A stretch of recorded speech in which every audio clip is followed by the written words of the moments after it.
హనుమంతుడి శక్తి గురించి మనం ఎంత చెప్పినా తక్కువే అవుతుంది. ఒక ఆంజనేయ స్వామి అంటే చాలా మందికి ఇష్టం ఉంటుంది.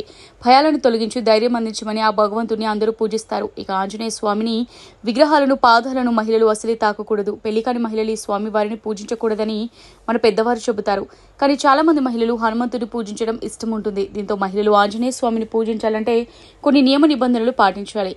కాగా అసలు మహిళలు హనుమాన్ విగ్రహాన్ని ఎందుకు తాకకూడదు? దీని వెనుక గల కారణం ఏంటో ఇప్పుడు తెలుసుకుందాం.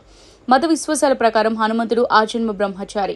అయితే కొన్ని గ్రంథాల ప్రకారం హనుమంతుడికి వివాహం జరిగిందని, పుత్రుడు కూడా ఉన్నాడని చెబుతారు. కానీ హనుమంతుడు పెళ్లి చేసుకోవడం వెనుక ఓ పెద్ద కారణం ఉంటుంది. తన గురువు అయిన సూర్య భగవానుడు హనుమంతుడికి 9 ప్రధాన విద్యల్లో 5 నేర్పించి మిగిలిన 4 విద్యలు కేవలం పెళ్లైన వారికి మాత్రమే నేర్పిస్తారని చెప్తాడు. దీంతో ఆంజనేయ స్వామి ఆలోచనలో పడిపోయి సూర్య భగవానుని కోరిక మేరకు పెళ్లికి ఆయన కుమార్తెను పెళ్లి చేసుకుని తనలో ఐక్యం చేసుకుంటాడు. ఆ తర్వాత మిగిలిన విద్యలు నేర్చుకుంటాడు. ఇక హనుమంతుడు ప్రతి స్త్రీని తన తల్లిగా భావిస్తాడు. తల్లిగా భావించే ఆడవాళ్లు కొడుకు పాదాలు స్ఫూర్తించరాదని అంటారు. అందుకే హనుమాన్ విగ్రహ పాదాలు తాకకూడదంట.